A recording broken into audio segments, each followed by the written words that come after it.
Do you know what time it is? It's supernatural story time. And if you're easily scared, and even if you're not, there's only one thing left to do. Just turn off the lights, because these are stories that you listen to only in the dark. It Waits, Volume 1, Story 1. About 2 years ago, I was driving home from a night with friends. This was a rare occasion when I actually had not been drinking. I've been driving the same route every day for many years. I could drive these roads in my sleep. About 2 miles from home, I was taking an S-curve, and as I cleared the last corner, I drove through what I thought was a burst of light. I slammed on my brakes and turned to look out of my back glass. I saw a transparent young woman in a white nightgown floating across the road and fade away into the corn. The encounter lasted about 6 seconds. I jumped out of my skin, locked the doors, rolled up the windows, put my .45 in my lap, and raced home. 6 months went by before I told anyone or drove the road again. It's a mental shock when you experience something that wasn't supposed to be possible. On another note, when I was a kid, I overheard my stepmother telling her friend a story. She said she was walking over an old train bridge with a friend when she was a little girl. She said they were looking at each other, talking, when an older man wearing a white robe suddenly appeared in front of them. She said he looked real and his robe was extremely bright white. He reached out towards them with one arm and they turned around and ran. She looked back immediately and he was gone. The only way he could have disappeared was over the rail, but there was no splash. She never spoke of it again. When I was about 13, I was staying at my uncle's house. I thought it was strange that he was sleeping on his couch and was adamant about keeping his doors locked. Under the cushions were a large kitchen knife and a hammer. I teased him about it for a while. He'd been watching television and drinking beer for a couple of hours when he finally told me why he was so paranoid. He said he was driving down the highway when he saw a female drifter. She was sitting Indian style on the edge of the road staring into a field. He pulled up beside her, rolled down the window and asked if she needed a ride. She didn't turn around or move at all. But she said, "You have a flat." My uncle got an overwhelming feeling of fear and drove away. He drove flat out for about 10 minutes before he pulled over again. Sure enough, he had a low tire. He was getting the jack under the car when he looked back, and the woman was about 50 feet behind him, walking his way. He rolled out and jumped back in and sped off, leaving all of his tools on the side of the road, ruining the tire and the wheel. He said to me, there was no traffic. Nobody could have given her a ride. She covered 15 miles in 10 minutes. She was a ghost. The way it affected him, I have no doubt he was dead serious. To this day, he gets angry if you bring it up, saying he had forgotten and doesn't want to think about it. When I was 17, my lifelong best friend and I were gravel roading and talking. We started down a particular road when my buddy got a little uneasy. He began to tell me about an experience he had a couple of months prior in the same spot. He was leaving my house after a poker night and was taking back roads home. He said he was changing tapes when he saw a big orange ball roll into the center of the road out of the corner of his eye. Before he could react, a little girl dressed in early 1900s clothing ran out in front of him. He thought he went right through her. His voice was shaking, and I could see tears in his eyes. He thought he had killed a little girl. He stopped and got out, saw nothing, no ball, and no girl. I swore I would never tell anyone. But that happened a long, long time ago. Story number 2. This happened at Lake Winnipesaukee in New Hampshire on the night of July 4th. I was the youngest in a mixed group of friends sitting by the shore. I remember how dark and cold it was and couldn't tell if I was getting goosebumps from the weather or from everyone else sharing scary stories. Nevertheless, I was listening to their myths about sea monsters and whatnot, and kept my eyes fixed on the moonlit water. Someone threw in some humor to the conversation, and the group had a good laugh of it. Gave me a good chuckle, and I was relieved to have a break from the scary stories. In the middle of this joy, half the group felt silent, and I saw one of my friends go from happy to shocked in a second. She pointed her finger across the water to the other shore and yelled, terrified, "What is that?" I turned my head, just in time to see a light illuminating from behind the trees of the opposite shore, and it was expanding. The center was sun-bright with no apparent source, and the edges were soft, but the light just continued to expand in every direction. It was as if a bubble of daylight was being blown up, engulfing some of the houses on the opposite shore, and kept going until almost reaching us. But as soon as it got that close, it completely vanished in a quick moment. It disappeared so fast that my eyes took a few moments to adjust to the darkness. The rest of the night we tried coming up with an explanation, discarding lighthouses that weren't there and boats that couldn't possibly produce such a massive illuminated field. We were left with no explanation and left the supernatural out of the debate. The next morning, we scanned the local news online to see if anyone had reported it, but no one did. A few days later, I was talking to another kid at a local gas station who stayed up just as late and lived close to our area, and he didn't see anything. 6 of us could not have gone nut insane, and yet be the only ones who saw this massive light that lit up 2 shores on the night of July 4th on the biggest lake in our state. To this day, when I visit my lake house, I think about what could have caused it. This is my second story, and it takes place just outside of St. Petersburg, Russia. I'm a Russian citizen living in the United States, but until recently, I would visit my home every summer to see my family and friends. We have a summer house outside the city called the Daka in Russia, close to the border of Finland. It's in a tiny settlement, kind of like a neighborhood about an hour northwest from St. Petersburg, and completely secluded, surrounded by forest. Everybody there knows everybody else, and the whole neighborhood is like a giant family. We have recurring problems with wildlife such as wild boars destroying property, bears strolling in, and aggressive wild dogs taking our pets. I lost a cat and a dog to these animals in one summer. When I was 14, though, a lifelong friend of mine and I had a stupid teenage idea to stroll out into the depths of the forest, equipped with nothing more than a compass and a knife, and find our way back. In other words, get lost on purpose. So we headed out in the morning and hiked in what we imagined to be a straight line. Not long into the hike, we both started getting nervous and uneasy. We both felt disoriented and, worst of all, followed. Pretending to be brave, we pushed on through this terrifying feeling of being stalked. Finally, about 40 minutes into the hike, we found a river and decided to rest. The forest, at this point, became dead. The trees were all dried out, thin, widely spread apart, and there were signs of previous forest fires. The dead feeling of the forest and the slow trickle of the river made me feel more uneasy, but my friend had gotten over it by then and started collecting random berries he found growing close to the shore. I stood on the lookout while he remained oblivious. I wish he'd stay alert because I was near tears. I was so nervous. I was overwhelmed with fear of being lost and followed. Finally, I heard rustles and twigs snapping from behind me across the river. My friend heard it too and froze still. The trees were spaced far enough apart and thin enough that it was hard to imagine anything hiding from our sight. But fixed on the direction of the sound, I came close to my friend and asked him, "Did you hear that?"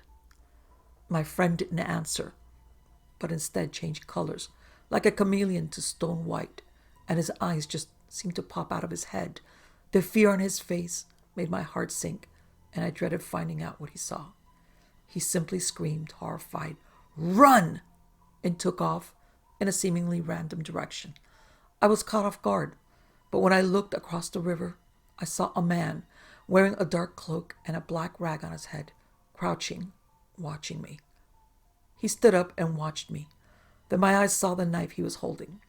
From no more than 60 yards from us, he shifted into a full sprint towards me, and that's when I took off after my friend. I could hear my friend somewhere in front of me, and the man somewhere behind me. He jumped the river. After nearly 10 minutes of full sprinting, I made it to a thicker part of the forest and hid myself among thick bushes where I lay prone, catching my breath, listening intently. My heart beats seemed to make the earth tremble beneath me. A few minutes later, I saw the man who was now walking, scanning the woods.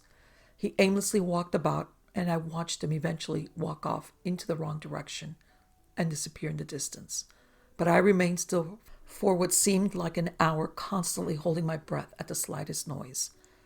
After I collected myself, I began thinking how to go about finding my friend, or even my way out. Sometime during my panic, I dropped my compass, and there was no way of retrieving it. My friend had his knife, so I knew he had at least some form of self-defense. After a long term of thinking, I finally decided the only way we would find each other was by calling out his name. So I took deep breaths and prepared, and then yelled out his name at the top of my lungs. My voice echoed throughout the forest, and I was sure it would carry for a long distance. I then hugged the ground under the bushes again and listened and listened and listened. After a long, dreadful period, I was getting no response. A creeping sense of hopeless loneliness took over, but I was prepared to yell out one more time when I finally heard him call back. His voice was faint, but I determined the general direction. I immediately called out again, and his response came quicker this time. I'm sure both of us knew the dangers of giving out our voices at the presence of the mysterious man, but we had no other choice. I made my way towards my friend's voice in short sprints between covers. I called out again and heard a response closer, then again and again, until we ran into each other. We both hid in the thickest brush we could find and tried to figure out a plan to get back. My friend was experienced, and I trusted his suggestion to navigate using the sun, which was now making its way down to the horizon.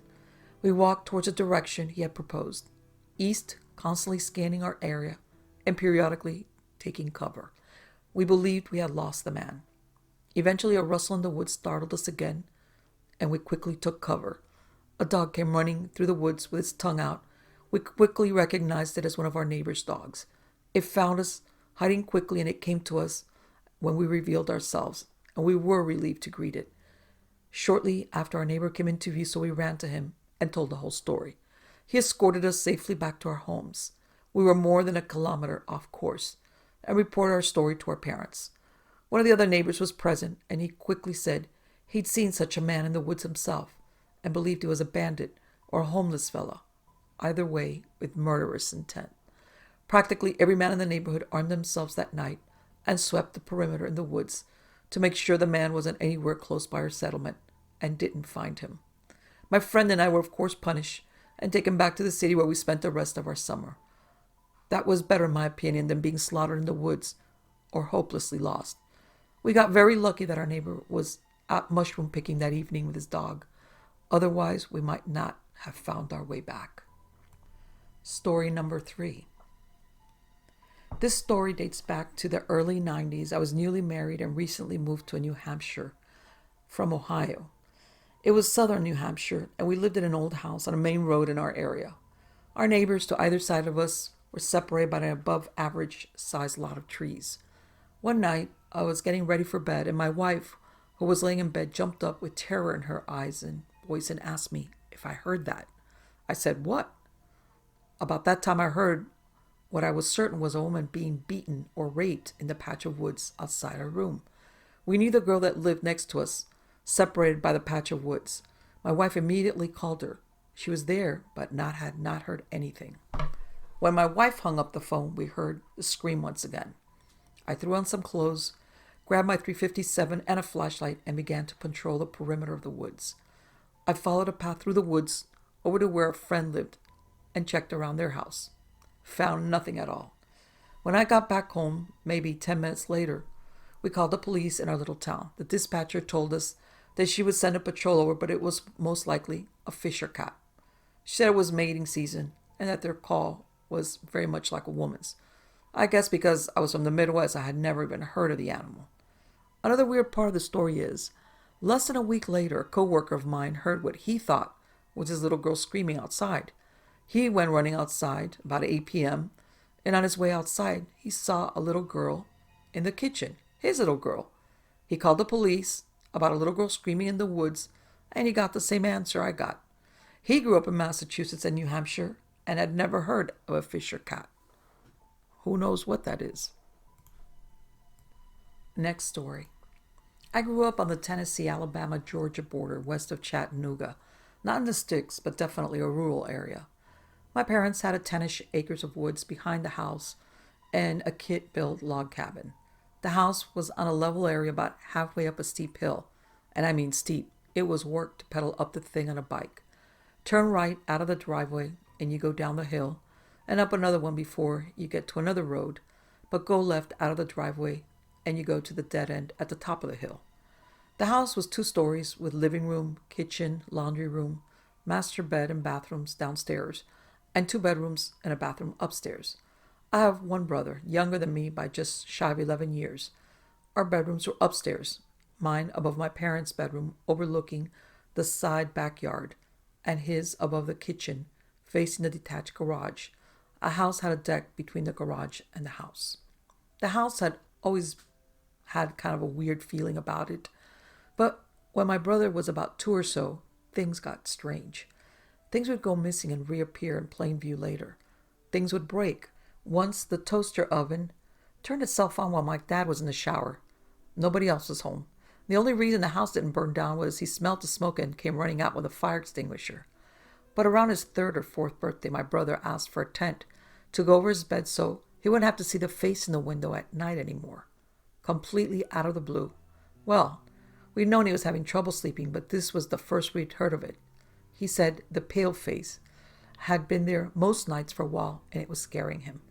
Naturally, my parents freaked out, replaced the locks on all the windows and doors, bought shades, curtains, and a tent for the bed to make my brother feel better. Dad started making a point of taking the garbage out to the cans by the garage after dark with a heavy mag light most nights after that, but never saw anything. Then a while later, when we asked how he was feeling, my brother said the tent helped, but the face showed up in his room now. Naturally again, parents freaked. Asked him what the man looked like. He said it wasn't a man, it was a face. Parents took my brother to the doctor, got him checked out. Everything came back fine. So he's 3.5 or so, and I'm 14-ish, and did the most incredibly, monumentally stupid thing I could have ever done. I was raised in the church and still believed somewhat in the supernatural. So one night, I took the trash out, strapping on the display show sword my parents had brought me on a trip to a medieval-themed restaurant. I dropped the trash off, and on my way back to the house, I stopped on the deck underneath my brother's window, planted my teen feet, looked straight up at the night sky, and told whatever was out there to pick on something its own size. It could come and get me if it wanted, but leave my brother the hell alone. I meant it with every fiber of my being. Looking back, it's as if something had been watching and chuckled. Challenge accepted. My stuff started showing up broken in my room. Invisible things would cast shadows. On multiple occasions, I'd hear something waking me up in the middle of the night walking around my room. The floorboards creaked quite loudly. On one occasion, my dad woke me up out of a dead sleep at 2 a.m. and told me to quit walking around and go to bed. I'd been sound asleep and didn't sleepwalk. And one night, I woke up to something growling, chuckling at me from right beside my bed. I rolled over to see what it was and just saw a tall dark shadow in the shape of a man wearing a top hat and cape, with unkempt long hair, with no detail to the shape other than pale eyes and teeth. Let me tell you, that was not fun. It only left after I squeezed my eyes shut, rolled over away from it, and frantically recited the Lord's Prayer multiple times. Things kept happening the rest of the year and into the next. But the most disturbing experience, and the one that someone else was a witness to, was that next summer I'd walk out to get the mail after dark because I'd forgotten to get it earlier. We had a split rail fence at the road between the yard and mailbox, so I had to walk around to get to it. If you get off the front porch, you turn left and walk down a pea gravel walkway about 10 to 15 yards, then about 25 or so up the driveway to the road.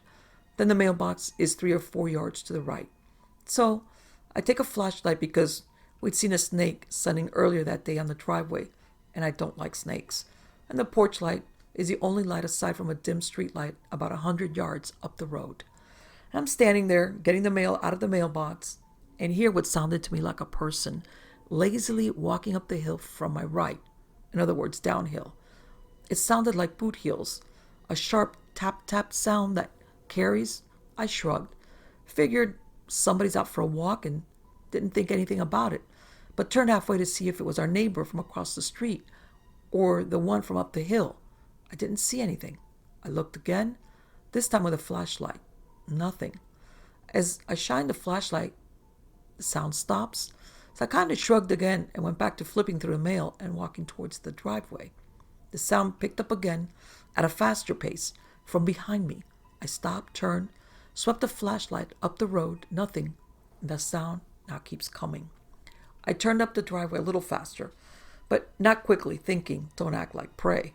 I hear the walking sound and I turn up the driveway and it's still behind me. I can hear the difference in the sound as the steps from the roadway to our blacktop driveway. At that point, I freaked out and booked it across the yard to our porch, fumbling for the door handle. I heard it faintly walking up the driveway behind me, towards the house in a familiar manner, not following me across the yard. We have a glass outer door, closed, with me desperately trying to open it, and an open inner wooden door. My mom saw and heard me working at the door and came to open it for me. I told her, "Do you hear that?" "Hear what?" she asked, and stopped. We looked at each other as we heard the sound of footsteps walking up the pea gravel walkway between the driveway and the porch. I swept my flashlight up and down the walk, but there was nothing there. The sound kept coming. They were close enough that we could tell where on the walkway they were coming from, and we definitely should have been able to see something at the 5 yards or so it was away from us. It was dark, but not pitch black. It walked up the road to the head of the porch and stopped, just outside the light cast from the porch light, about a step and a half or so from the porch itself. It just stopped, like something standing there looking at us from a couple of steps away, and our eyes tell us that there's nothing there. We just stood there. I was too afraid to move, to bolt, and I guess she didn't want to leave me by myself by moving first. We stood there for a good 30 seconds. When my dad came outside to ask what was going on, we told him we heard something walking up the walkway. He looked out and said there's nothing there, turned around and went back in. We looked at each other and turned to go back in, and we heard the sound of something walking back down the driveway. We listened as it got to the road, turned left, and started to walk uphill, and then it was gone. Dad didn't believe us when we told him what we heard. Or rather, he believed we heard something, but thought it was a deer or something. Hooves sound like boot heels on concrete, he said. That Wednesday night, we got back from church to see him sitting, white as a ghost, on the couch. Mom sent me straight to bed. I found out the next morning that while we were at church, one of those ball yo-yo toys that I had left on the coffee table had jumped off the table as he was reading and chased him uphill through the house for a couple of minutes. Mom had the preacher come out and bless the house with oil that week. Lots more crazy stuff kept happening outside, but very little in the house. On that scale, I did have things go missing and show up late in plain sight. So people can say there's nothing in the dark that isn't in the light, but I know better. I also know better than to challenge the supernatural on my own anymore. Next story. Well, there was one time myself and a friend of mine decided to go hiking. This was about a year ago. There was a spot on Maui called Io Valley. It was a place of the biggest battle the island saw when Kamehameha decided to conquer the islands. We decided to hike this dry riverbed in search of an old mining cave deep into the mountains that was supposedly abandoned. It was supposed to have the carts, tools, and the candles there. I'd searched for it before with other people, but it remained elusive. So anyway, at the beginning of the hike, we entered the dry riverbed, and we instantly got this heavy air, cold chill, and the feeling of being watched. But we pressed on. About an hour into the trek, the feeling had not subsided, but we still wanted to find the cave. We found clues and evidence of it. Parts of old rails, square holes in the rocks, perfectly smooth and squared rocks resembling steps. So we came to a rock face that had stopped at our previous expedition, and my friend found a way around it this time, so we soldiered on. It was about 50 feet from there that we both froze dead in our tracks, and a sudden gush of cold air swept through us. Neither of us wanted to admit that we were a little bit creeped out, but we agreed to journey on just a little further. It was when we climbed a smaller rock face, only to find sandstones stacked one on top of the other. As we walked past it, my friend was in front of me. He suddenly turned to look at something, and out of the corner of my eye, I saw movement. When I turned and looked for a split second, I saw what looked like a young Hawaiian boy in a malo, which is a loincloth, with a spear running through the brush. It was only a split second, and afterwards I stopped in disbelief. My friend turned towards me at the same time, with the cold wind starting to howl around us. A second later, the two of us turned tail and ran. What was a 2-hour hike upriver turned out to be a 20-minute sprint downriver. Later on that day, my friend's grandmother told them that the cave was abandoned for a reason. I still don't know exactly what that might have been, and that anyone who finds it brings something bad back with them. Needless to say, I've given up efforts to locate its existence. Next story. This was a story told to me by my aunt way back in the day. I'm not sure when it happened, but I was told the story in 2001. She was a flight attendant for Continental Airlines back in Guam. Now, my auntie was a very straightforward, quiet person. It was a normal day, smooth flight so far back to Guam. She went down to the bottom of the plane by where the luggage is. I think she might have been refilling her card or something. While she's about to make her way back up, she notices something out of the corner of her eye. It's an old woman sitting on a wheelchair.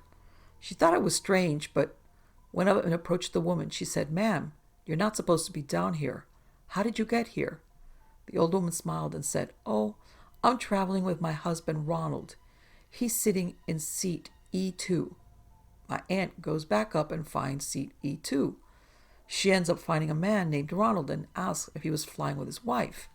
Ronald says, "Yes, I am flying with her, but she's dead. I'm bringing her body back to Guam." My aunt freaked out, went back down with two of her co-workers to find a coffin behind some boxes where the old lady was sitting. My aunt retired shortly after. The look on her face and the tone of her voice while she told the story is something that I will never forget. Next story. One day I was going to my friend's house in the suburbs to spend the night. I was 11 years old and was looking forward to a night of junk food and video games. It was probably 10 p.m. and it was quiet. My friend only lived a block away, so I said goodbye to Mom and walked over. My friend's driveway was illuminated by one of those huge security spotlights. As I walked up the driveway, I noticed a shadow in the midst of it, the light below. It was a man-shaped shadow, only it wasn't on the ground. Or it was a shadow, but one occupying a physical space, same as any man. The silhouette seemed to suggest it was wearing a wide-brimmed hat or something like that. But the worst part was the red eyes. God help me. It was as if they laid my soul bare, touched some raw nerve, and saw all my terror. I don't recall exactly what happened from that point. I do know that the feeling of absolute helplessness and dread will never leave my memory. It's a sort of fear that even being in a combat zone can't touch. It's enveloping, sickening, and pushes you into this place where you've basically accepted you're about to die. The next thing I remembered, I was almost home, running as hard as I could down the sidewalk. I stopped at my door, somehow composed myself, and didn't say a word to anyone. How could I?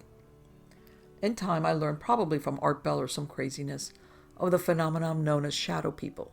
Many individuals have claimed to have a run-in with them, and it gave me brief hope I wasn't totally nuts. Now, that encounter has never been far from my mind. And years later, I was on a visit home from the Air Force, sleeping in the new house my wife had bought in one of those horrible gray box subdivisions. It was a quiet subdivision, as we were well in the back, and there were few houses actually populated back there. For some reason, perhaps my second or third night back, I couldn't sleep. I kept remembering something. I had an uneasy feeling. I knew that if I looked out the window, he would be in the street. I couldn't take it anymore. I looked down to the streets below, softly lit by street lamps further down a road, and there he was. The same silhouette, the same shadow, squarely standing on the street below. Same red eyes, looking up, full of the strange, malevolent energy. The dread wasn't as bad this time, almost as if distance and time had lessened it. I felt almost resigned that he was out there somewhere.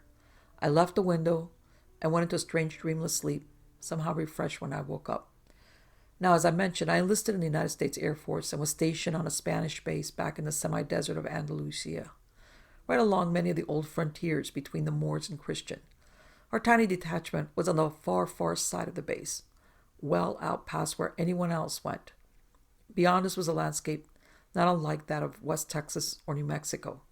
We had a single light on the main building and a compound some 50 yards away that was fenced in.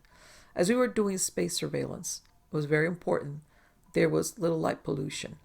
I, of course, worked on a night shift where there was just me and one other individual, usually safely inside, on duty.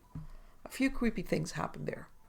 Pounding on the outside of the building when we knew no one was out there.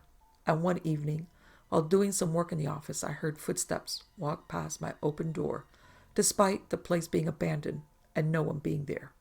Occasionally, we'd hear a dog bark in the distance, then almost immediately bark again, sounding closer, then sounding as if he were right next to you. It was something unnerving that happened to us on several occasions. That's an old land. That's seen Roman legions, Moorish kingdoms, the Inquisition, and the sacking of several nearby towns from Napoleon's troops. But one night, walking from the compound to the main building's door, it was different. No wind. I could see the single light over the door of the main building shining brightly, casting its light in a radius all around the door. I don't know how to explain what happened next. It was almost as if my vision wouldn't quite allow me to look straight ahead to the space occupied by the door.